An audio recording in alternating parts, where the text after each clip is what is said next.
Uncle Tom's Cabin by Harriet Beecher Stowe. Chapter 5. Showing the Feelings of Living Property on Changing Owners. Mr. and Mrs. Shelby had retired to their apartment for the night. He was lounging in a large easy chair, looking over some letters that had come in the afternoon mail, and she was standing before her mirror, brushing out the complicated braids and curls in which Eliza had arranged her hair. For noticing her pale cheeks and haggard eyes, she had excused her attendance that night and ordered her to bed. The employment, naturally enough, suggested her conversation with the girl in the morning, and, turning to her husband, she said carelessly, "By the by, Arthur, who was that low-bred fellow that you lugged into our dining table today?"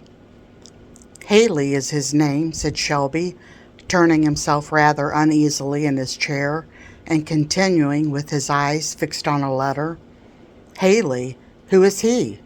And what may be his business here, pray?" "Well, he's a man that I transacted some business with the last time I was in Natchez," said Mr. Shelby, "and he presumed on it to make himself quite a home and call and dine here, eh?" "Why, I invited him. I had some accounts with him," said Shelby. "Is he a Negro trader?" said Mrs. Shelby, noticing a certain embarrassment in her husband's manner.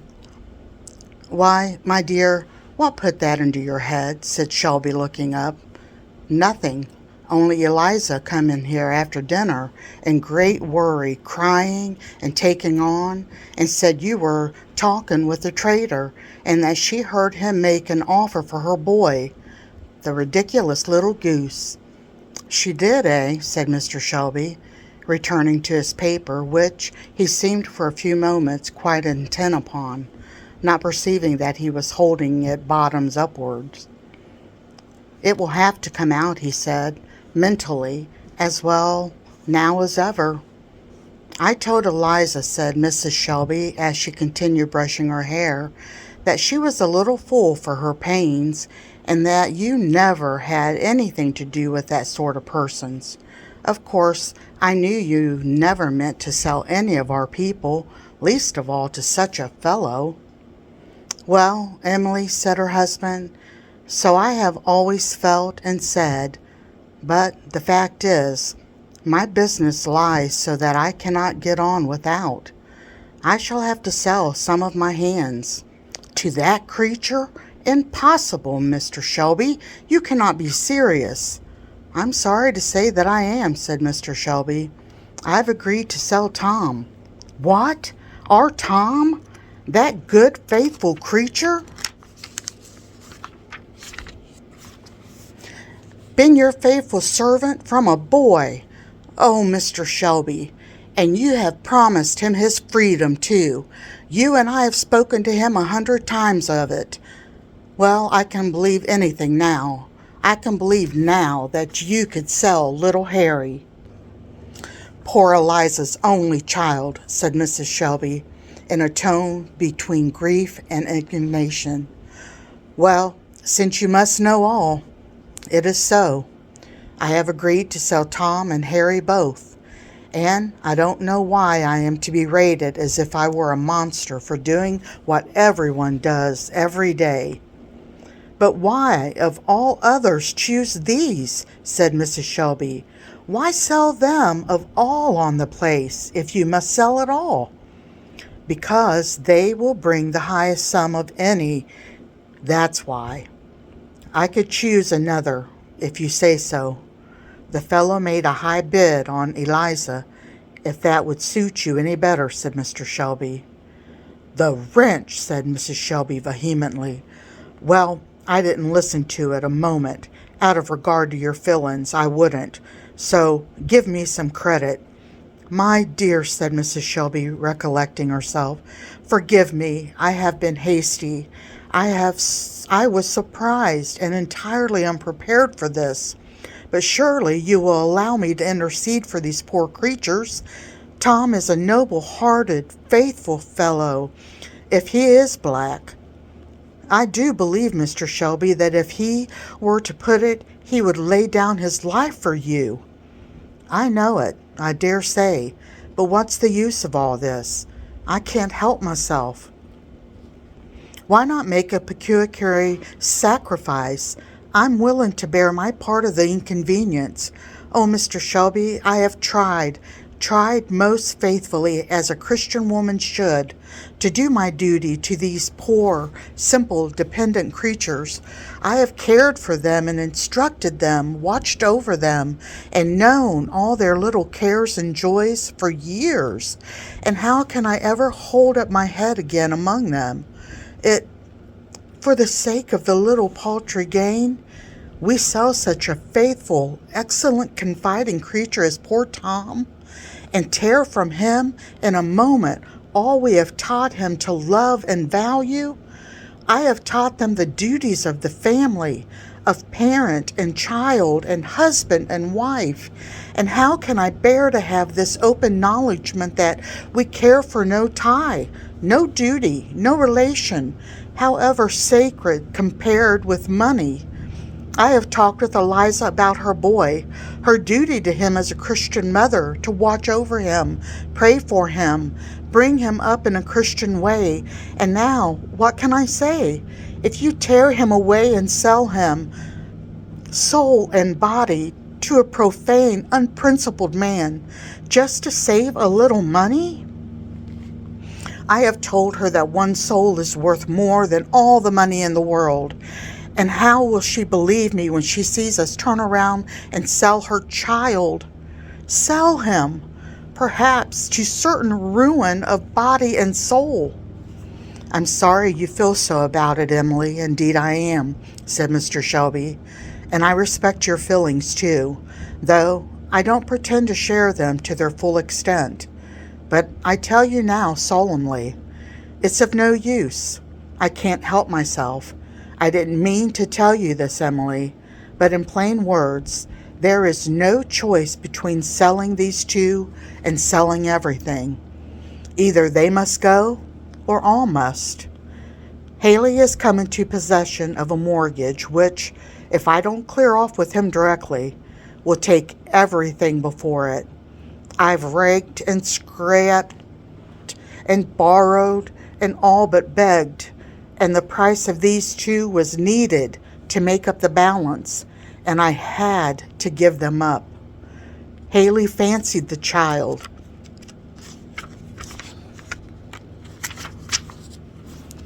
Agreed to settle the matter that way and no other. I was in his power and had to do it.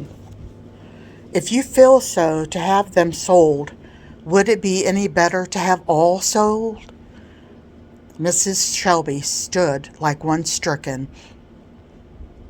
Finally, turning to her toilet, she rested her face in her hands and gave a sort of groan. This is God's curse on slavery, a bitter, bitter, most accursed thing, a curse to the master and a curse to the slave. I was a fool to think that I could make anything good out of this deadly evil. It is a sin to hold a slave under laws like ours. I always felt it was. I always thought when I was a girl. I thought so still more after I joined the church.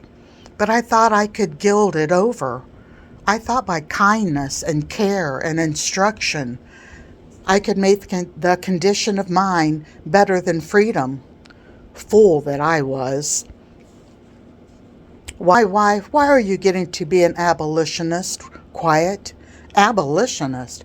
If you knew all I know about slavery, they might talk. We don't need them to tell us. You know I never thought that slavery was right. Never felt willing to own slaves. Well, therein you differ from many wise and pious men, said Mr. Shelby. I remember Mr. B's sermon the other Sunday. I don't want to hear such sermons. I never wish to hear Mr. B in our church again. Ministers can't help the evil, perhaps, can't cure it, any more than we can. But defend it? It always went against my common sense. And I think you didn't think much of that sermon either. Well, said Shelby, I must say, these ministers sometimes carry matters further than we poor sinners who actually dare to do. We men of the world must wink pretty hard at various things and get used to a deal that isn't the exact thing. But we don't quite fancy when women and ministers come out broad and square and go beyond us in matters of either modesty or morals. That's a fact. But now, my dear, I trust you to see the necessity of the thing. And you see that I have done the very best that circumstances would allow. Oh, yes, yes, said Mrs. Shelby hurriedly and abstractedly fingering her gold watch. I haven't any jewelry of any amount, she added, thoughtfully, but would not this watch do something? It was an expensive one when it was bought. If I could only at least save Eliza's child, I would sacrifice anything I have. I'm sorry, very sorry, Emily, said Mr. Shelby. I'm sorry this takes hold of you so, but it will do no good. The fact is, Emily, the thing's done. The bill of sales are already signed and in Haley's hands, and you must be thankful it is no worse. That man has had in his power to ruin us all, and now he is fairly off.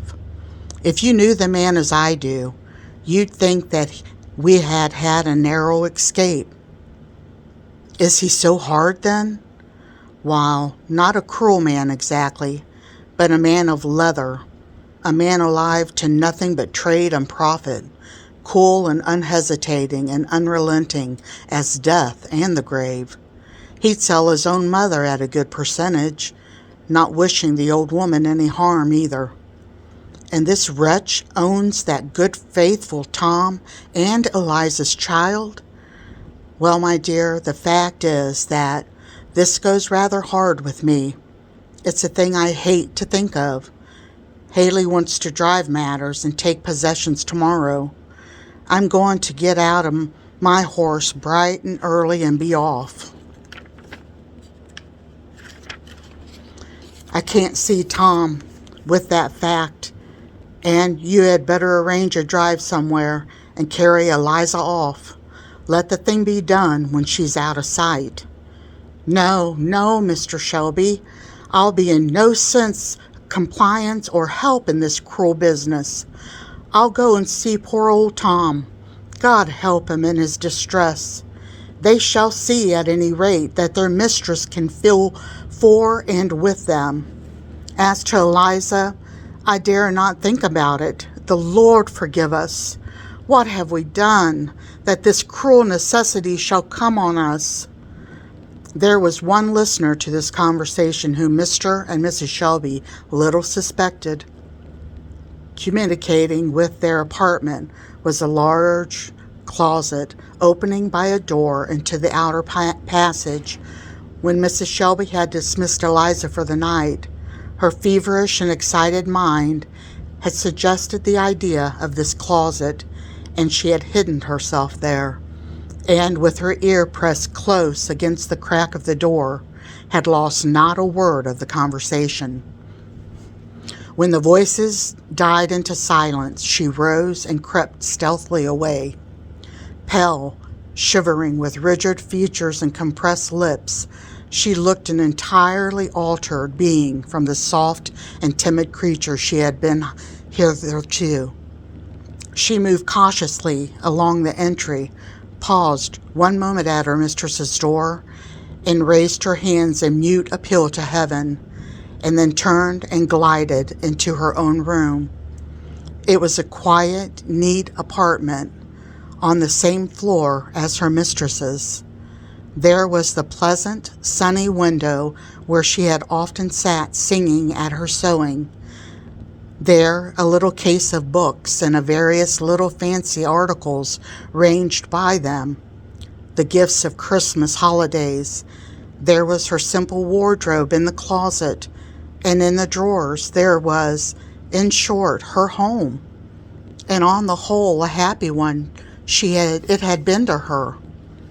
But there, on the bed, lay her slumbering boy, his long curls falling neglectedly around his unconscious face, his rosy mouth half open, his little fat hands thrown out under the bedclothes, and a smile spread like a sunbeam over his whole face.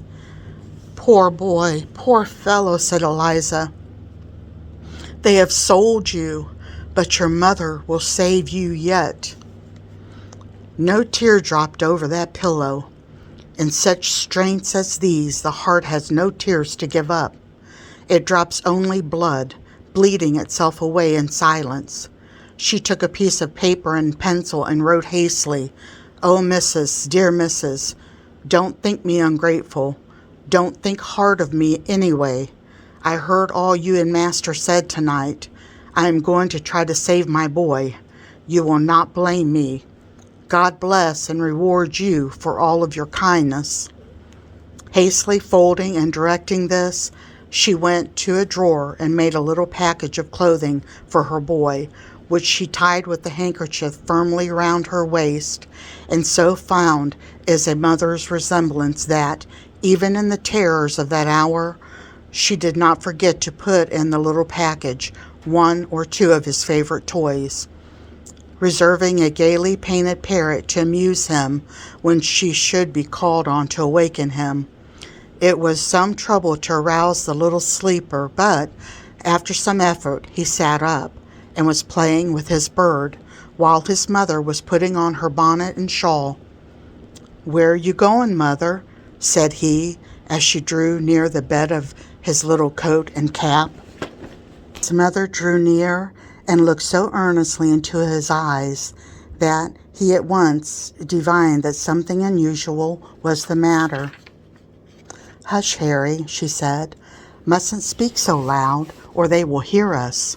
A wicked man was coming to take little Harry away from his mother and carry him way off in the dark, but Mother won't let him.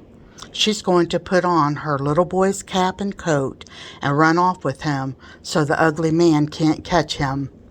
Saying these words, she had tied and buttoned on the child's simple outfit, and taking him in her arms, she whispered to him to be very still, and opening a door in her room which led into the outer veranda, she glided noiselessly out.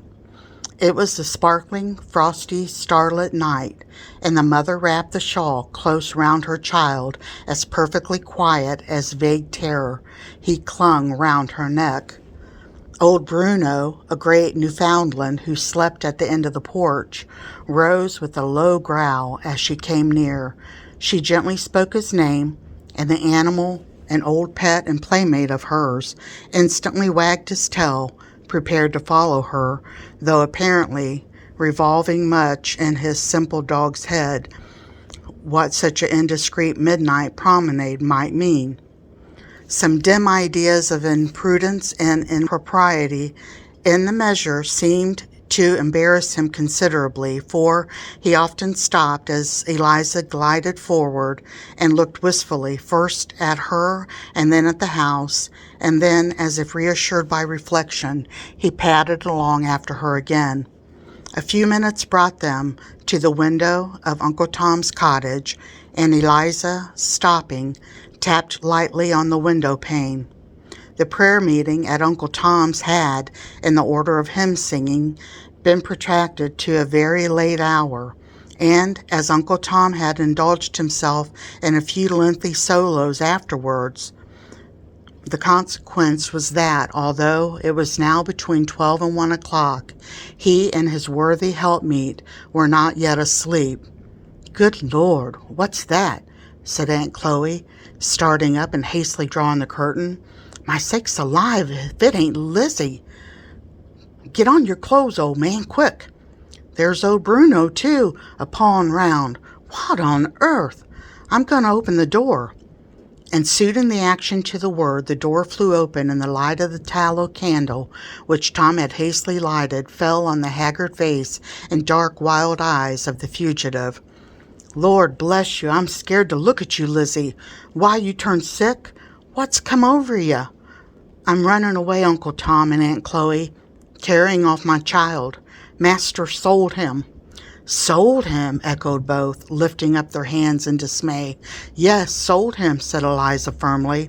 I crept into the closet by Mistress's door tonight, and I heard Master tell Missus that he had sold my Harry, and you, Uncle Tom, both to a trader, and that he was going off this morning on his horse, and that the man was to take possession today. Tom had stood during the speech with his hands raised and his eyes dilated like a man in a dream. Slowly and gradually, as its meaning came over him, he collapsed, rather than seated himself on his old chair and sank his head down upon his knees. The good Lord have pity on us, said Aunt Chloe. Oh, it don't seem as if it's true. What has he done that Master should sell him? He hasn't done nothing. It ain't for that. Master don't want to sell, and Missus, she's always good. I heard her plead and beg for us, but he told her 'twas no use, that he was in this man's debt, and that this man had got the power over him, and that if he didn't pay him off clear, he would end in his having to sell the whole place and all the people and move off. Yes, I heard him say there was no choice between selling these two and selling all. The man was driving him so hard. Master said he was sorry, and oh, Missus, you ought to have heard her talk. If she ain't a Christian and an angel, there never was one. I'm a wicked girl to leave her so, but then I can't help it. She said herself one soul was worth more than the world, and this boy has a soul, and if I let him be carried off, who knows what'll become of it. It must be right. If it ain't right, the Lord forgive me, for I can't help doing it. Well, old man, said Aunt Chloe, why don't you go too? Will you wait to be towed down to the river where they kill niggers with hard work and starvin's? I'd a heap rather die than go there any day. There's time for you. Be off with Lizzie. You've got a pass to come and go any time. Come, bustle up, and I'll get your things together. Tom slowly raised his head and looked sorrowfully, but quietly around and said, No, I ain't going. Let Eliza go. It's her right. I wouldn't be the one to say no. 'Tain't in nature for her to stay, but you heard what she said. If I must be sold, or all the people in the place and everything go to wreck, why, let me be sold. I suppose I can bear it well as any of 'em, he added, while something like a sob and a sigh shook his broad, rough chest convulsively. Master's always found me on spot. He always will. I never have broke trust nor used my past no ways contrary to my word, and I never will. It's better for me alone to go than to break up the place and sell all. Master ain't to blame, Chloe, and he'll take care of you and the poor. Here he turned to the rough trundle bed full of little woolly heads and broke fairly down. He leaned over the back of the chair, covered his face with his large hands. Sobs, heavy, hoarse, and loud, shook the chair, and great tears fell through his fingers on the floor. Just such tears, sir, as you dropped into the coffin where you lay your firstborn son. Such tears, woman, as you shed when you heard the cries of your dying babe. For, sir, he was a man, and you are but another man and woman. Though dressed in silk and jewels, you are but a woman, and in life's great straits and mighty griefs ye feel but one sorrow. And now, said Eliza, as she stood in the door, I saw my husband only this afternoon, and I little knew then what was to come. They have pushed him to the very last standing place, and he told me today what he was going to run away. Do try if you can to get word to him. Tell him how I went and why I went, and tell him I'm going to try and find Canada. You must give my love to him and tell him if I ever see him again." She turned away and stood with her back to them for a moment, and then added in a husky voice, "Tell him to be as good as he can, and try and meet me in the kingdom of heaven. Call Bruno in there," she added. "Shut the door on him. Poor beast, he mustn't go with me." A few last words and tears, a few simple adieus and blessings, and clasping her wondering and affrighted child in her arms, she glided noiselessly away.